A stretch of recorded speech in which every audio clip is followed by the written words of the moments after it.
what we have next is we have the pleasure of having a great panel of leaders joining us. They're actually going to jump on stage with me now. And as we said earlier, this is our opportunity to be in the chat and asking the panelists some questions. But also, if you have any questions for Daniel Copeland, David Kinnaman, anything like that, that will be amazing for us to really drop those questions in there. And we'll do our best to cover as many as possible. But hello, team. Hello, panel. It is so good to have you. Thank you so much for joining us. And some of you, these spaces are really familiar, and some of you, they aren't. So what I'm going to do is I'm going to run through some bios to really help us. We have here Shelley. I'm going to try and say this because it's Dutch. It's Dutch. How did I go? Amazing. Great.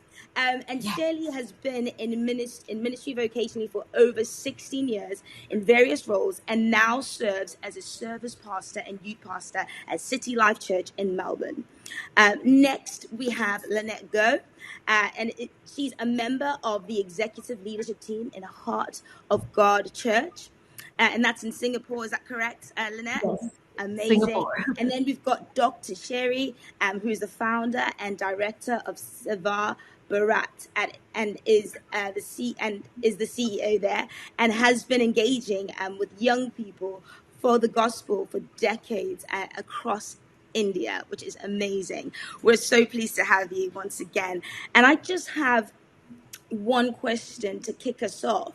And I'm sure you've all been listening and hearing this research, and I hope it's really been helpful for you as well, even as leaders and having done this for a very long time. And, you know, from all the information we've heard and all the stats and all the research from David Kinnaman or Daniel Copeland, what has caught your attention, challenged you, made you think differently about how teens are relating to Jesus? Anything for you that's really stuck out, team? What would you say? You can go first, Lynn. Okay. Thank you for having us, first and foremost.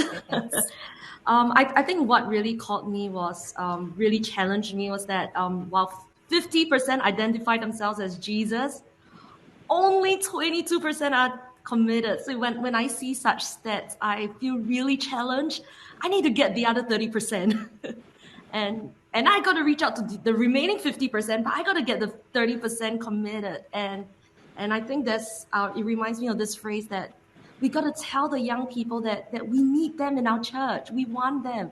Sometimes, many times they feel like they are not needed in the church. They're too young. They can't do anything. But as the pastor, as their leaders, we got to tell them that, hey, we need you. And more than just needing you, we want you to be part of us as well. Yeah, and we have things that you can do that you can serve God in. So that really challenged me. Yeah, I love that. Good. I just love the fact that you guys called it Open Generation. I think that's a really prophetic statement as well. I know here in Melbourne, Australia, we have had a lot of closed doors, especially in high schools areas and things like that. We're not allowed to preach publicly about Jesus in those spaces for the last decade. And so to hear the word open generation, maybe the schools aren't open, but people's hearts are open to everything, not just Jesus, but also it includes Jesus. And that's exciting because it feels like there is going to be a fresh wind coming where doors of young people's hearts will be open. And it's just it's this hope to make the most of every opportunity, but to be strategic on how we engage with young people and be wise in how we connect and how we disciple. And I think that with this amazing research source, this is a great tool for us to be able to be strategic on how we engage. It's exciting. So thank you, guys. I love that so much. And do you know what, Shelley? I've got a question directly for you. I would love to know, what have you seen shift in the teams you're working with today compared to the generation before? So even like over the last 10 years, what have you seen shift?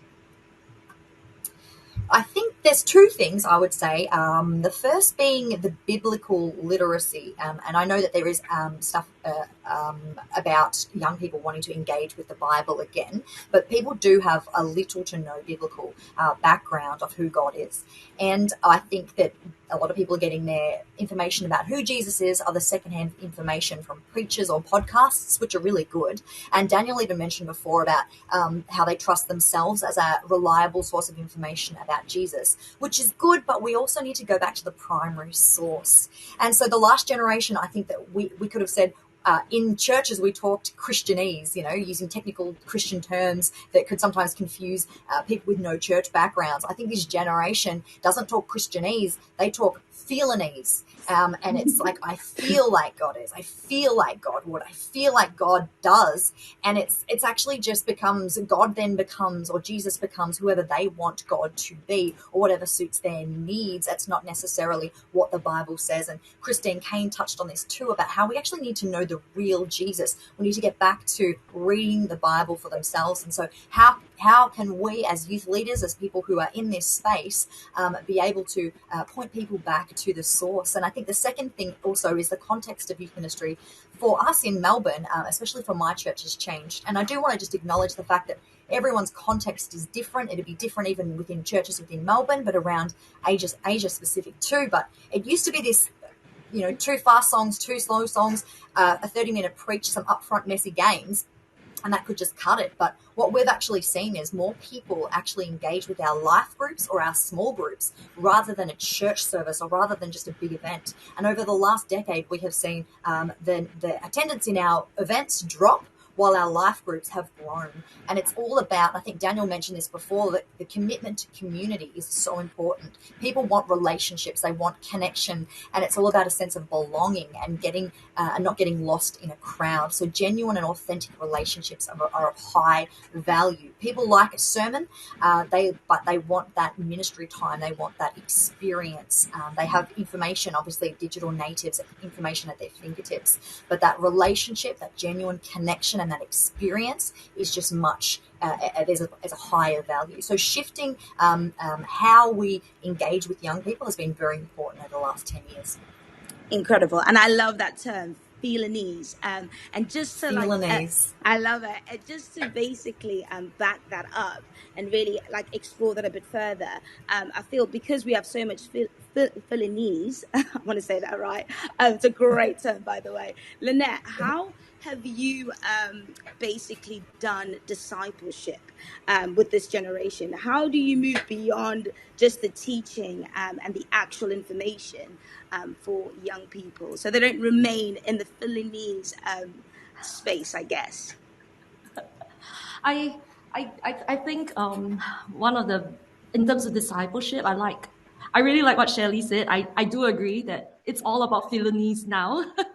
And I think it comes to a place where, which I think Christine Kane mentioned, that young people, they are looking for authenticity. It is like one of the biggest things that is the most important to them, which is so true. There's this brand new social media platform, right? Be Real. And there's no filter. You got to take a photo in 2 minutes. It's all about being real, authentic. And that's what resonates with the young people. So I think when we disciple them, firstly, discipleship, we got to be authentic. We got to connect with them through our weaknesses. So it's not just telling them what we know, it's telling them what we have learned, or what you should do, but this is what I have learned and this is how this has helped me.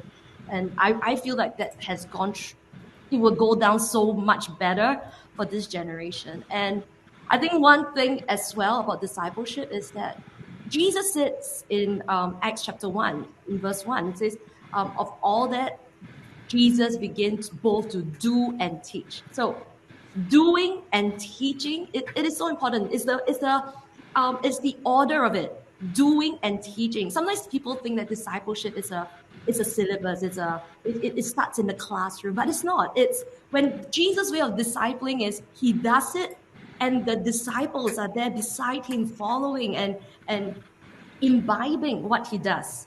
Then afterwards, he will teach them the principle. So I feel that and in our church, 80% of our young people, they are all first generation Christians. So they don't get to grow up in Christian homes. So all the more it's very important for us to do and teach them. And it's for myself personally, when I was growing up before I even go to a seminary or I learned what prayer is all about from the Bible, I followed my senior pastor to the hospital to pray for a sick person. And that's my first-hand experience of how do I pray and minister to someone who is sick. So I think that is the real essence of discipleship. You see that, hey, is whether you are preaching to ministering to thousands of people or you are praying for one person, it all starts with compassion. So I think discipleship is important to be authentic. It's also very important that we do and then we teach them.